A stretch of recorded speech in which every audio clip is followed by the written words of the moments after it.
Takulandirani ku AMTV Malawi kuchimake kwa nkhani zenizeni. Ngati nkhani imeneyo kuno kulibe, dziwani kuti nkhani imeneyo ndi yabodza. Ulemu kwa President athu Dr. Roseless Makathi Chakwera amene muli pakati pathu ndi ya First Lady.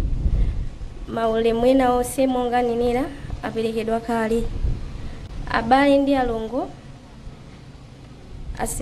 formulate izizi tikuti zikomo mwapaderadera ndifuna ndithokoze bambo athu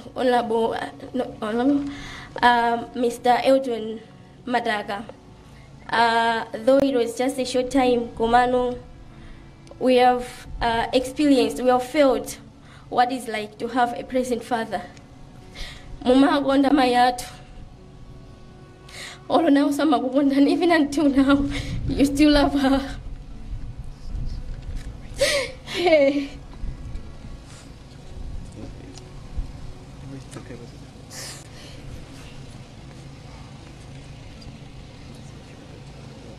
Pepani. Sobano tita na Senior Chief Govati kudade yankuli. Pepani.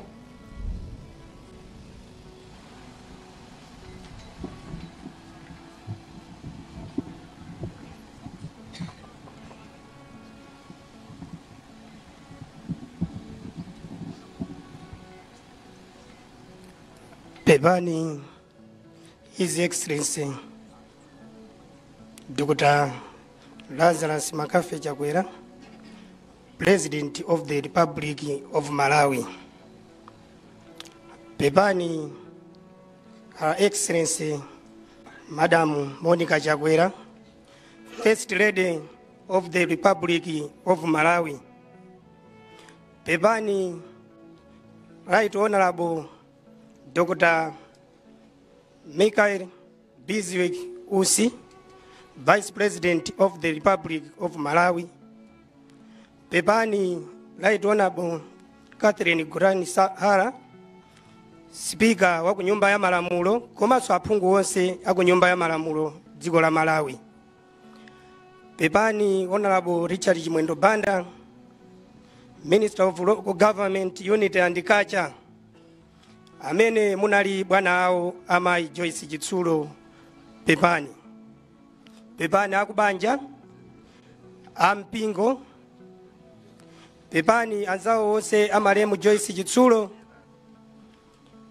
Pepani gogo Senior Chief Ndaje, komanso mafumu onse akumwanza ndi mafumu tonse amene tachoka madera osiyanasiyana m'dziko muno la Malawi.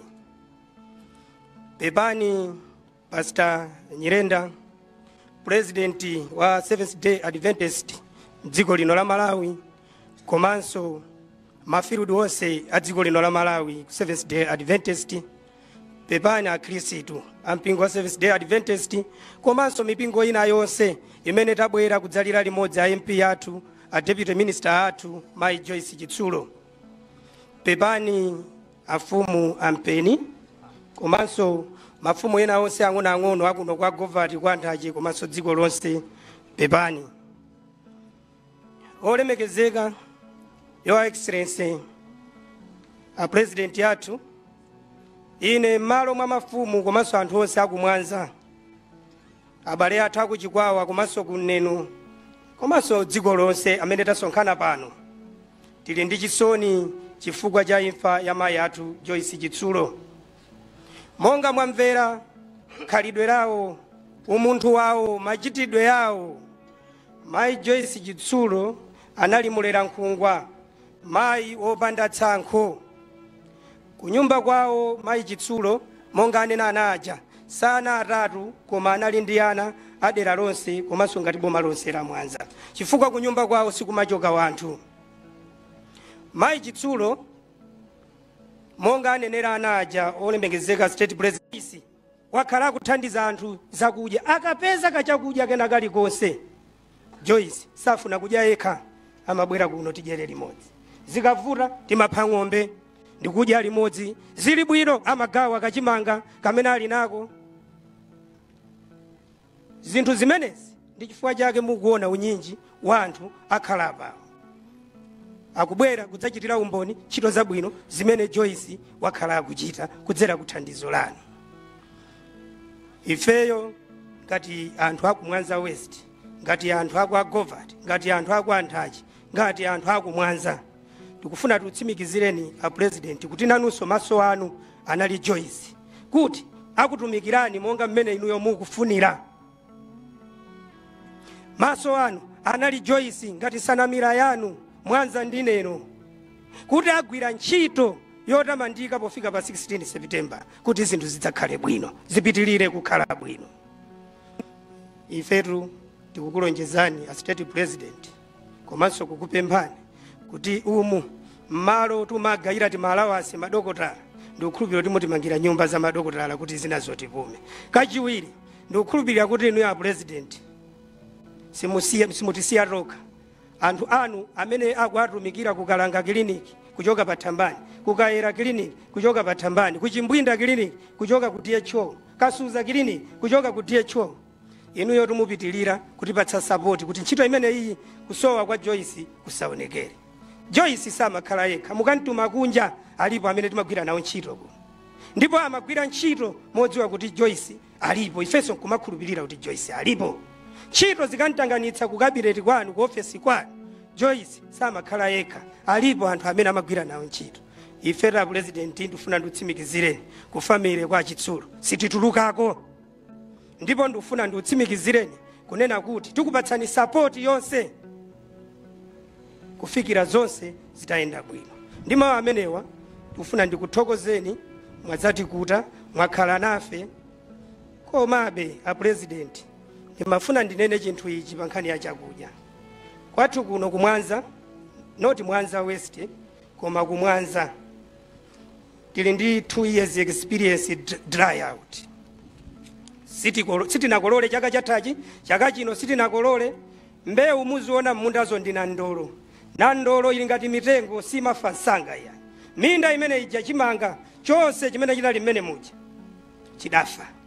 Ndikungotsala na ndolo. Na ndolo tikazule opeza zidatikanika chifukwa ulimi wathu ndi wakasakaniza. Anthu sana kolole ngakhale cham'manja. Tikumadalira thandizo mukumatipatsa lija. Timafuna tupemphera president kuno njala yathu njogonera kapena kuti njangona njakhwimbi kuchokera nayo chaka chatachi tikupita nayo mpaka chaka chamawa. Mwino ulimi winawo ndiye tidzachite bwino ngati titakhala kuti takolola. Koma pakali pano ife timafuna tipemphe kuti chimanga cha mwezi ndi mwezi mmatigayira chicha chisasike mukamamaliza thandizo. Komanso chibwere ndithu mwezi ndi mwezi kuti anthu anuwa akhale ndi mphamvu ndi moyo wabwino. Munthu amene timandalira Joyce akapeza kagaloni akagawa mbali, akapeza kagaloni akagawa mbali ina. Panopo tafa manja, panopo atigwiritsa mphepo. Popeza kuti zonse mchauta anachita kulumbira kuti mudzafa ndithu. Ife tonse tili pano ngakhale titasekera ifa yanzathu koma tidzafa ndithu. Mulungu akutsogolereni. Zikomo a president. Pepani Senior Chief Govert. Pano tipempha Honorable Nicholas Tausi MP kuti aliyankhule.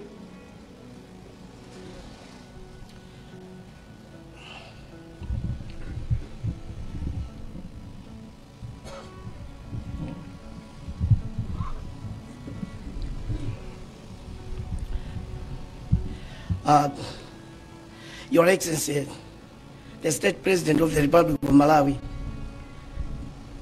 Dr. Lazarus McCarthy Chakwera, and the First Lady, Madam Monica Chakwera.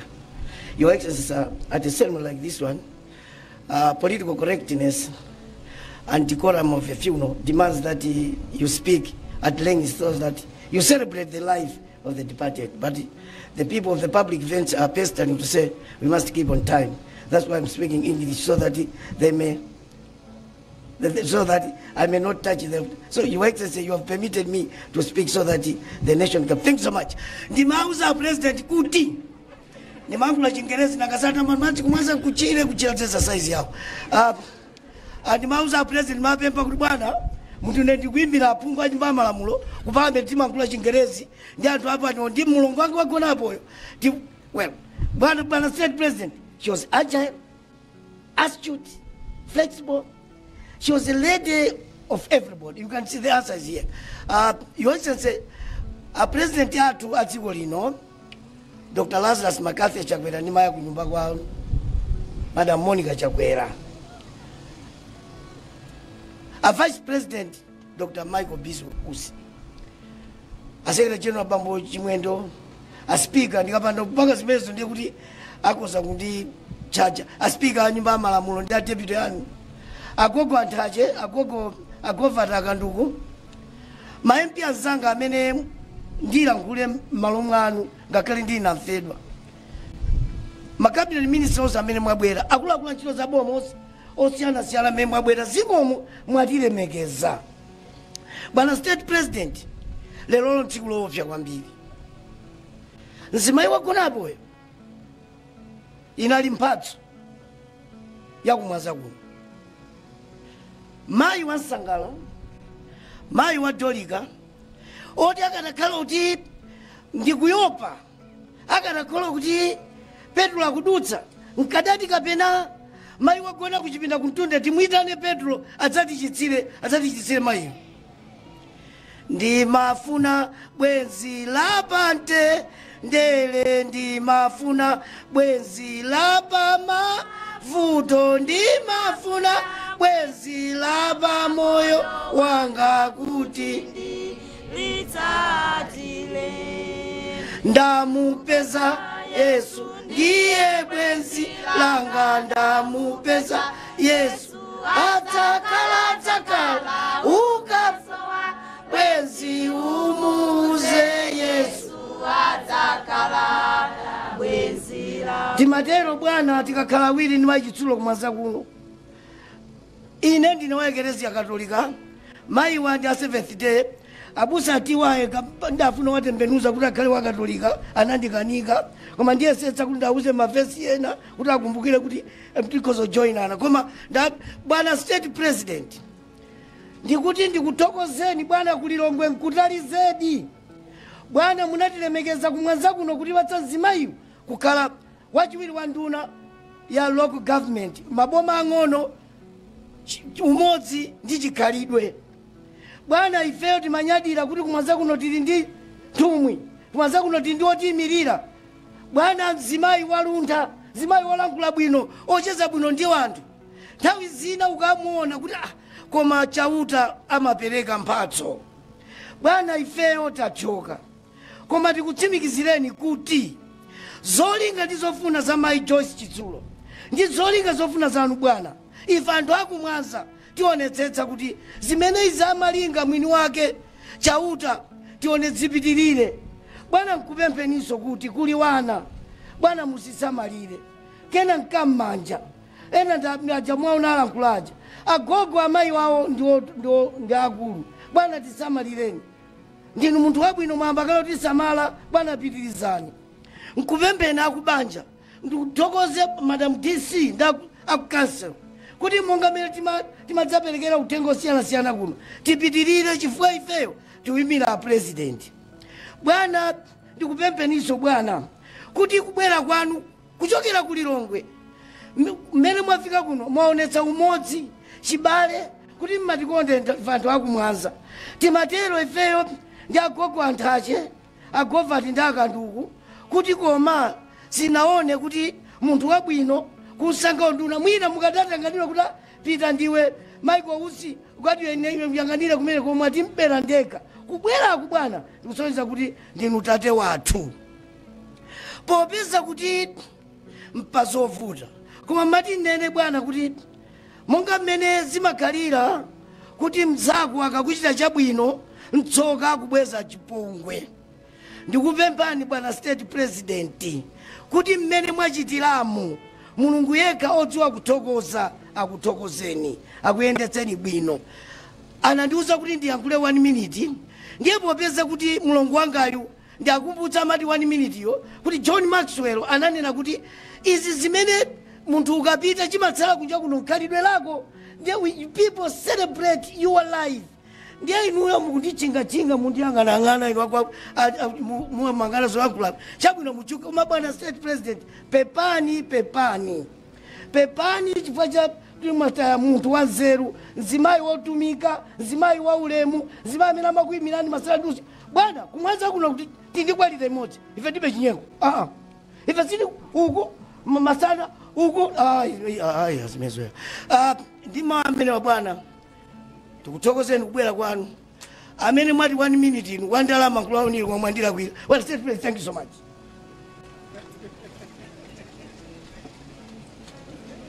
Pepani, Honorable Nicholas Tausi.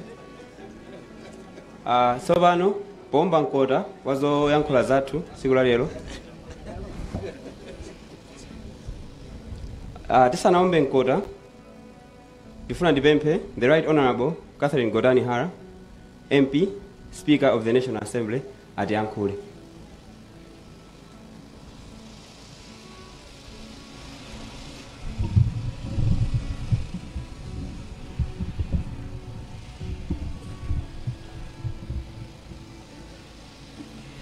Pepani kwambiri a state president atu, pepani amai first lady muli pano, pepani a chief justice atu, a vice president atu muli pano, pepani aliyense onera kulandira pepani akubanja bambo Mataka ndi ana onse muli pano.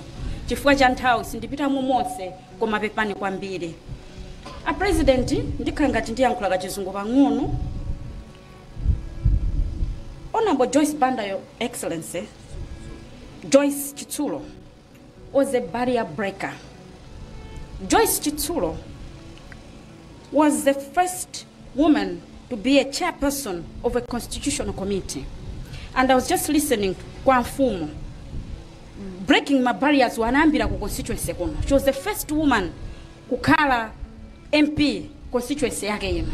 Kuchoka pamenepo kubwera ku parliament kukhala chairperson wa constitutional committee Malawi muno. Joyce Chitsulo anali nzimayi woyamba. Sana ngokhala chairperson koma anali chairperson amene aliyense Malawi muno angathaundikira umboni kuti Public Appointments Committee ya Parliament zidziwika, inadziwika chifukwa cha nzimayi ameneyi. Nzimayi amene anagwira ntchito motumikira dziko la Malawi. Ndekuno amfumu mukunena kuti anakhala nzimayi woyamba. Ife ku parliament anali nzimayi woyamba kupanga chair constitutional committee. And Honorable Joyce Chitsulo, when she opened the door, she just didn't use the door to cross. Amagwirizira chitseko chija kuonetsetsa kuti azinzake adutsenso. And that's why akunena kuti anali kufa wema cholinga amafuna kupanga uplift life ya tsikana Malawi muno. That's why amfumu anamulola atabwera kuno kuti ayimirire ngati MP. Amapanga uplift life ya tsikana ku constituency kwake kuno. Amadziwa kuti ineyo ndaphunzira, ineyo ndakhala MP, komanso mawa ena kuti adzakhale ma MP ndipo kapoka ndatsegulira chitseko. So she had a quality where nthawi zina azimayi timatika kwera pa maudindo akulu amene matipatsa president, anthu amatida ndalo titi matsekera chitseko anzathu. Koma Joyce Chitsulo sanali choncho. Ndikunena pano ma MP azimayi, mwina ngati pali constituency imene sanapiteko Joyce, mwina ndizowerengeka. Constituency ya nzimayi aliyense Joyce a president muli apa anapitako kumpangira campaign, samaona kuti nzimayi ndi wachipani chanji. Nde quality ya Joyce Chitsulo amene tikumudandaula pano. Joyce Chitsulo, Your Excellency, olo ma MP ndikunena pano kandi asibambo ma MP. Ngati pali munthu amene amatha kuyendera azinzake, amva munthu wadwala, wayepezeka ndi zovuta, mwina tonse timatha kujomba kungoimba phone, koma Joyce amayesetsa kuti pa nyumba pa munthuyo akafikepo. Ndiye ubwino umene unali ndi Joyce Chitsulo, Your Excellency. Your Excellency, Joyce was so supportive. She was beyond words.